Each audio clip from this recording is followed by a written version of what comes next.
Assalamualaikum warahmatullahi wabarakatuh. Saya nama Munawir.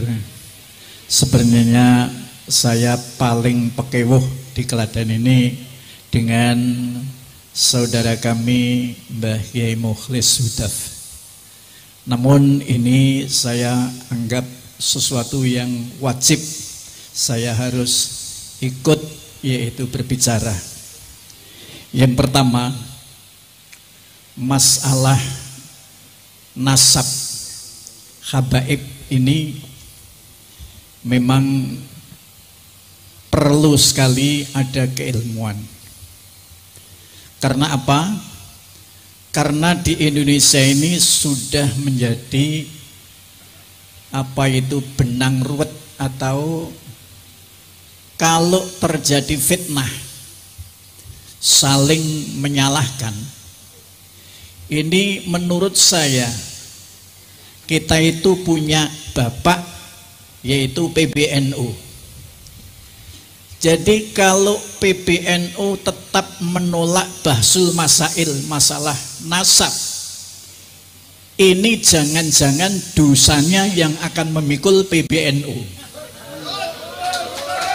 Ini satu kami sampaikan pada Akhinal Karim Kiai Haji Imaduddin untuk langsung, yaitu nanti apa itu bagaimana PBNU harus bisa melaksanakan bahsul masail.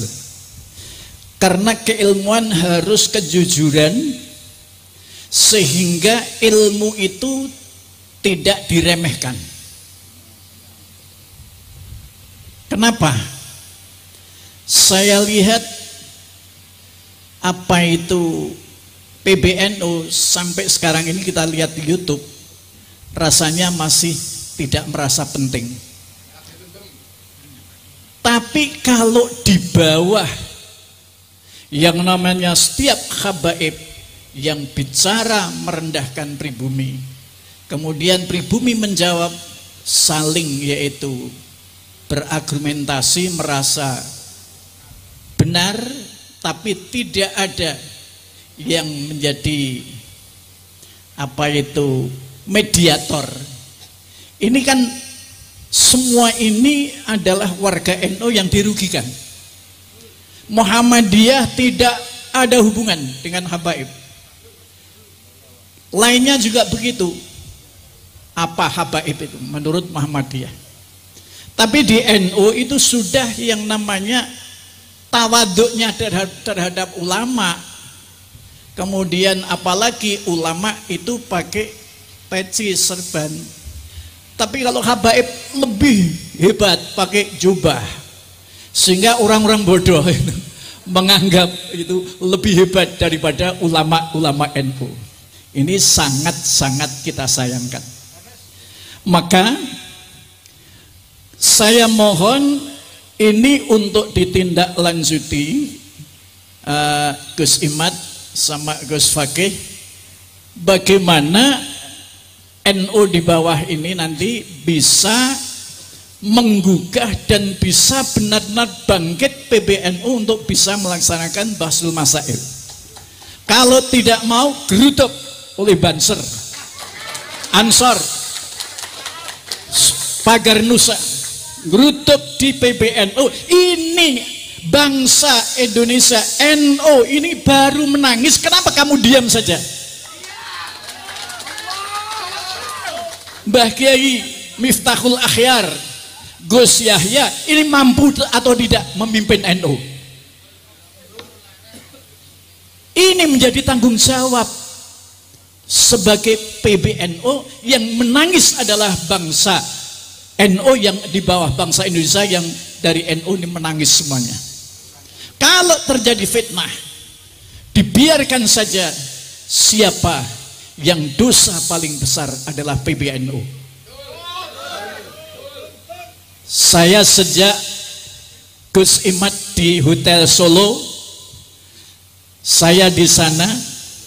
Kemudian apa itu Wonogiri ikrar, Yai Mubarak ikrar menolak habaib. Saya pun juga Sebagai penceramah se-Solo Raya saya juga keliling, di mana ada habaib saya tidak mau diundang. Kalau yang Rotibul Haddad itu yang membaca itu pribumi, saya siap ngaji. Tapi kalau yang baca habaib, cari mubalek yang lain. Ini saya tegas, karena apa? Saya ikut merasakan apa itu di-framing oleh Habib. Ada Habib sering ke rumah saya. Saya senang Habib dari Yaman datang ke rumah saya dengan jenggotnya yang basah, pakai apa itu, jubah, masuk rumah langsung doa. Saya senang, amin, amin, amin. Begitu rampung, ya Nawir, ini mas kawinnya sekian juta.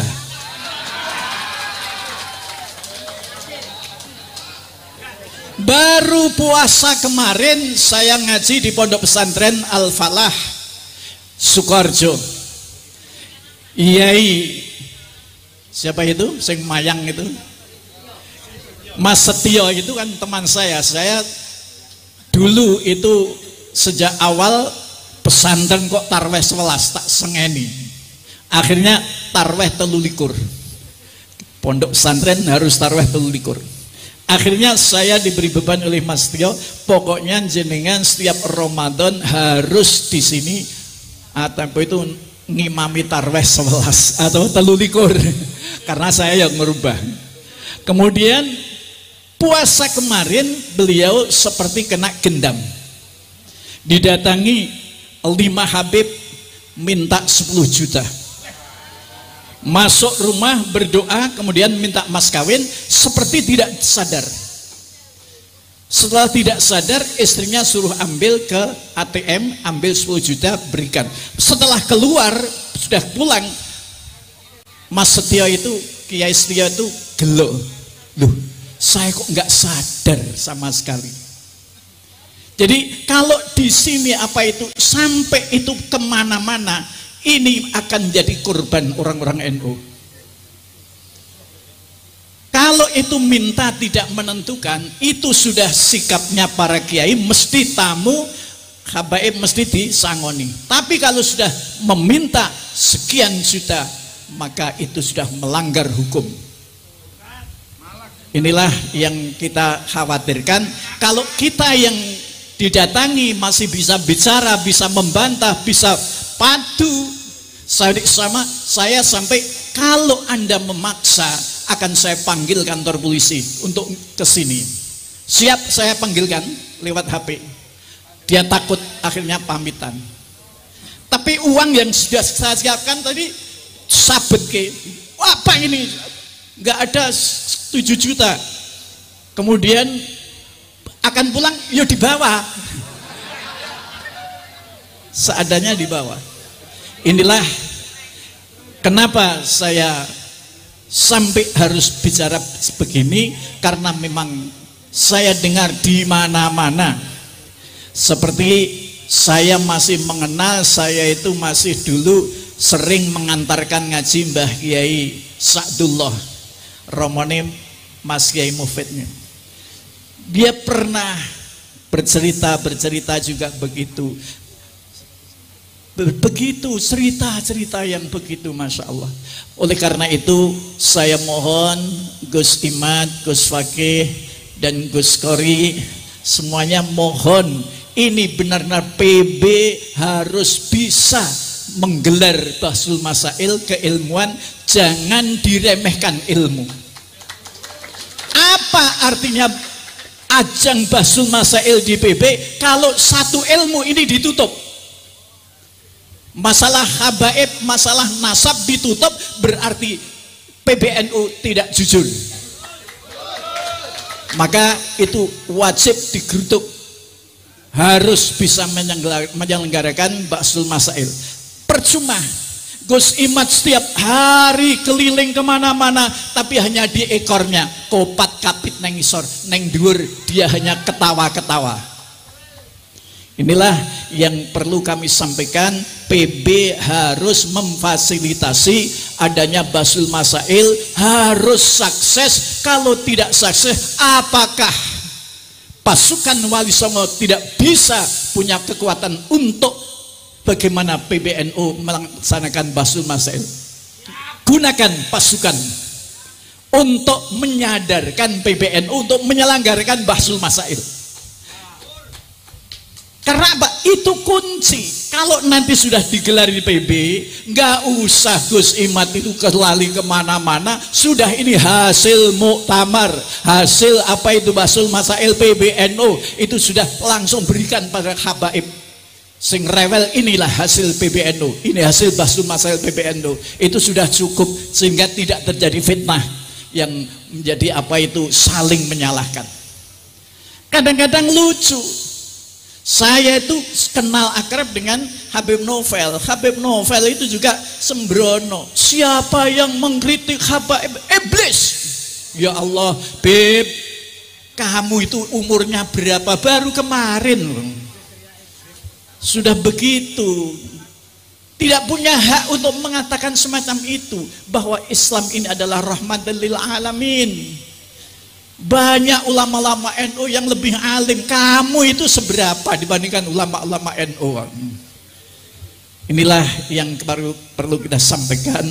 Dan saya sampai apa itu oleh anak-anak saya pun sebenarnya semacam ini nggak boleh bicara, nggak boleh datang. Tapi saya demi bangsa. Inilah sekian kami sampaikan. Akhirul kalam. Wallahul muwaffiqu ila aqwamit thariq. Assalamualaikum warahmatullahi wabarakatuh.